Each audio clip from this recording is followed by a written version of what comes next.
on you? Welcome back again. My name is Suryans and you're watching Suryans Prasant Avasthi YouTube channel. Friends, in this video we will talk about the part 2 of KVS interview. Actually मैं पहले भी आप सभी लोगों को बता चुका हूं कि कहने के लिए तो KVS का इंटरव्यू सिर्फ एक सेगमेंट दिखाई पड़ता है, पर इसको अगर थोड़ा सा हम लोग वाइड करके देखते हैं तो कई सारे सेगमेंट्स निकल कर आते हैं। पहला आता है PI, जिसमें हमारा पर्सनल इंटरव्यू किया जाता है। मैंने पर्सनल इंटरव्यू के लिए आपको एक ब्रीफ क्लास दी है और यहाँ पर मैं आपको एक डिटेल क्लास देने वाला हूँ KVS इंटरव्यू पार्ट 2 के बारे में, जिसमें आपका डेमो आता है।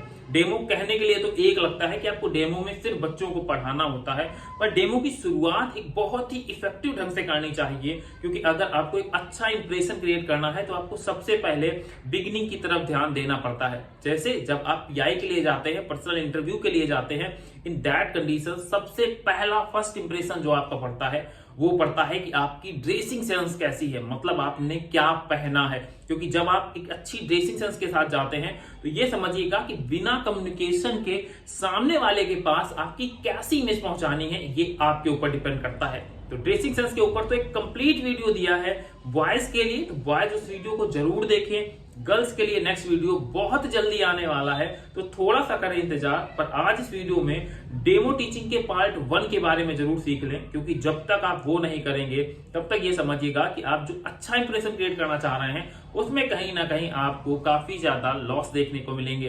वीडियो काफी इंफॉर्मेटिव होने वाली है, तो मैं उम्मीद करूंगा कि आप सभी लोग ये वीडियो अंत तक जरूर देखें, क्योंकि इस वीडियो से 100% आपके इंटरव्यू में फायदा देखने को मिलेगा। तो चलिए करते हैं वीडियो की शुरुआत। उससे पहले चैनल पर नए हैं तो सब्सक्राइब भी कर लीजिएगा और साथ में बेल आइकन जरूर दबाइएगा, जिससे कोई भी वीडियो अपलोड हो उन सभी की इंफॉर्मेशन आपको देखने को मिल जाए।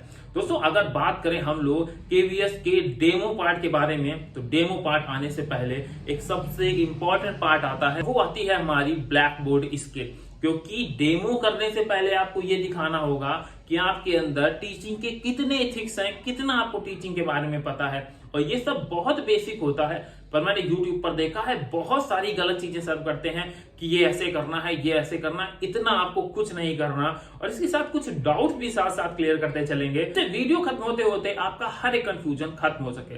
तो चलिए शुरुआत करते हैं अपनी ब्लैक बोर्ड स्किल से, और हर एक चीज भी सिस्टमैटिक के बताता हूं, और मतलब ओवरऑल इन्फॉर्मेशन आज आपको इस वीडियो में देखने को मिल जाएगी। दोस्तों, हम लोग अपने ब्लैक बोर्ड पर आ चुके हैं और यहीं से शुरुआत होगी हमारे ब्लैक बोर्ड स्किल की, कितना अच्छा हम लोग रिप्रेजेंट कर सकते हैं। नंबर 1 से शुरुआत करते हैं। एकदम अगर खाली ब्लैक बोर्ड मिलता है उस कंडीशन में क्या करना है, सबसे पहले हमें कॉर्नर पर, इस कॉर्नर पर एक डेट डालनी है। डेट के लिए भी कई लोगों के सवाल हो जाएंगे। हिंदी मीडियम हूं, हिंदी में इंटरव्यू दिया था, क्या मुझे दिनांक डालनी चाहिए या डेट डालनी चाहिए? तो यहाँ पर ये डाउट भी क्लियर कर दूं फ्रेंड्स, आप लोग अगर हिंदी में इंटरव्यू दे रहे हो, इंग्लिश में इंटरव्यू दे रहे हो, पर कुछ चीजों में लैंग्वेज इफेक्ट मत क्रिएट करिएगा। यहाँ पर आपको सिर्फ डेट डालनी है। अगर आप हिंदी नहीं पढ़ा रहे, पर अगर आप स्पेसिफिक हिंदी पढ़ा रहे हैं तो उस कंडीशन में आप दिनांक भी डाल सकते हैं, इसमें कोई दिक्कत नहीं।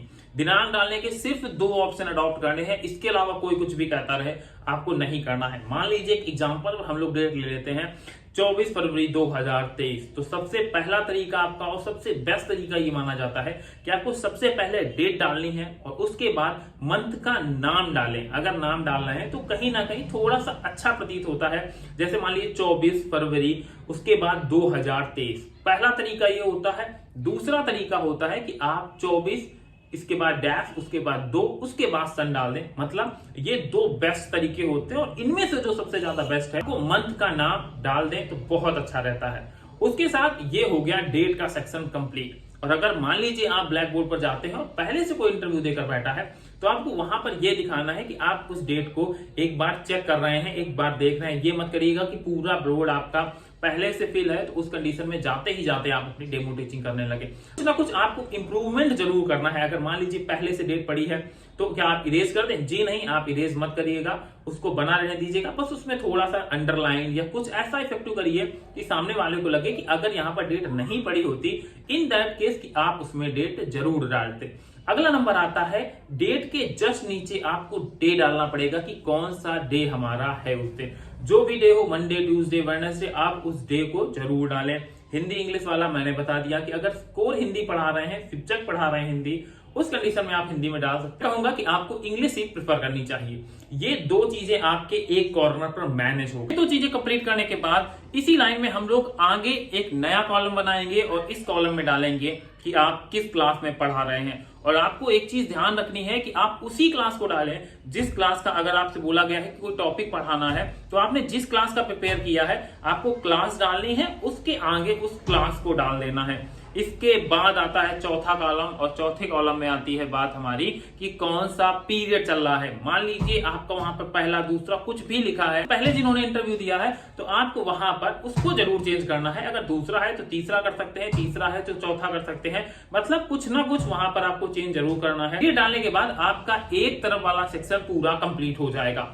अब आते हैं हम लोग अपने ब्लैक बोर्ड के मिड सेक्शन में, और मिड सेक्शन से शुरुआत होती है सब्जेक्ट की। तो वहां पर हमें बच्चों के साथ कम्युनिकेट करते हुए चीजों को इंप्लीमेंट करना होता है। तो हम लोग पूछेंगे बच्चों आज हम लोग कौन सा सब्जेक्ट पढ़ने वाले हैं। तो बच्चे मोस्टली जानते हैं कि आप जिस सब्जेक्ट को पढ़ाने जाते हैं तो बच्चे बोलेंगे मैम इंग्लिश, सर हिंदी, या मतलब जो सब्जेक्ट बच्चे बोलेंगे आपको बच्चों से कोऑर्डिनेट करते हुए डालना है कि हमारा आज का सब्जेक्ट है हिंदी या इंग्लिश या मैथ या ईवीएस। ये चीज कवर होने के बाद हम लोग बोलेंगे बच्चों आज हम लोग ईवीएस में कौन सा टॉपिक पढ़ने वाले हैं। तो बच्चे आपको टॉपिक बताएंगे, अगर बच्चे नहीं बताते तो आप खुद बताएंगे कि आप आज ये टॉपिक पढ़ेंगे। और ये सेक्शन आपको बीच में कंप्लीट करना है। आप यहाँ पर एग्जांपल भी देख सकते हैं कि आपको यहाँ पर इतनी ऊंचाई पर ही उन चीजों को लिखना है। कुछ लोगों की हाइट अगर थोड़ी सी कम है तो वो ये बिल्कुल भी ना घबराएं। अगर वो बोर्ड के ऊपर तक नहीं पहुंच सकते तो वो इंटरव्यूअर भी समझता है कि आपकी हाइट कम है, उस कंडीशन में आप उसे अपने वहां से लिखे जहां आपका हाइट पूरी तरह से आसानी से पहुंच जाए। ज्यादा ऊपर लिखने की कोशिश मत करिएगा, ऐसी कंडीशन में आप अपनी जो राइटिंग है उसको खराब कर लेंगे और ये राइटिंग कहीं ना कहीं इंपैक्ट जरूर डालेगी। तो दोस्तों इसका ध्यान जरूर रखिएगा कि जहां तक आपकी रीच हो उस रीच में ही अपना काम करें, ज्यादा ऊपर जाने की कोशिश ना करें। ब्लैक बोर्ड के 2 पार्ट कंप्लीट करने के बाद अब नंबर आता है तीसरे पार्ट का, जो रेगुलर क्लास में एक चीज इनरोल होती है और वो होती है हमारी बच्चों की अटेंडेंस। आपको रटना नहीं है, आपको बस समझना है कि आप क्लास में क्या क्या चीजें इंप्लीमेंट करते हैं। तो 2 सेक्शन होने के बाद जब तीसरा सेक्शन आता है वहां पर भी ब्लैक बोर्ड में बहुत ही इंपॉर्टेंट चीजें लिखनी पड़ती हैं और वो आपको जरूर लिखनी है। एकदम नोट डाउन करके रख लीजिएगा और इसकी प्रॉपर प्रैक्टिस करिए, क्योंकि जब तक प्रैक्टिस नहीं करेंगे तब तक इंप्रूवमेंट नहीं आए। ये सब करने के बाद जब आप अटेंडेंस करेंगे उसके बाद आपका एक कंक्लूजन निकल कर आएगा कि कितने बच्चे प्रेजेंट हैं, कितने एब्सेंट हैं, कितने total number of the student आपकी क्लास में हैं। तो यहाँ पर आपको सबसे पहले कॉर्नर पर लिखना है कि कितने टोटल स्टूडेंट है, मतलब टोटल स्टूडेंट लिखना है। उसके आगे जितने बच्चे हैं 40, 50, 20, 25 उन बच्चों की वहां पर एक काउंटिंग लिख देनी है। उसके नीचे आपको लिखना है कि कितने बच्चे प्रेजेंट हैं, सबसे पहले प्रेजेंट लिखना है, एब्सेंट नहीं लिखना है। तो वहां पर आप प्रेजेंट लिखेंगे, मान लीजिए 25 बच्चे हैं, 20 प्रेजेंट हैं, तो वहां पर आप लिख देंगे 20 बच्चे प्रेजेंट स्टूडेंट्स 20। उसके नीचे भी एक कॉलम बनेगा, जो कॉलम बनेगा एब्सेंट बच्चों का। 25 में जब 20 प्रेजेंट थे तो 5 एब्सेंट है, तो यहाँ पर हम लिख देंगे 5 एब्सेंट। और ये हमारा जो ऊपर वाला एरिया होता है जो बहुत मोस्ट इंपॉर्टेंट करता है किसी भी डेमो क्लासिंग के लिए, वो हमारा कंप्लीट हो जाता है। इसके बाद आप अपनी डेमो क्लासिंग की शुरुआत करेंगे। दोस्तों ये सबसे बेस्ट तरीका है और सबसे परफेक्ट तरीका है कि आपको डेमो क्लास में ब्लैक बोर्ड स्किल कैसे प्रेजेंट करनी है, क्योंकि जब तक आप इन चीजों को इंप्लीमेंट नहीं करेंगे तब तक आप डेमो क्लास में अच्छा परफॉर्म नहीं कर पाएंगे और एक अच्छी इमेज नहीं क्रिएट कर पाएंगे। ये था एक complete tutorial, complete video demo class के ऊपर, और ये सबसे सही तरीका है कि आपको अपनी ब्लैक बोर्ड स्किल कैसी दिखानी है। आई होप आप सभी लोगों को ये चीज समझ में आई होगी। अगले वीडियो पर मैं आपके पीआई पर बात करने वाला हूं, बहुत इंपॉर्टेंट पीआई टॉपिक के बारे में बात करने वाला हूं, तो आप उस वीडियो को भी मिस मत करिएगा।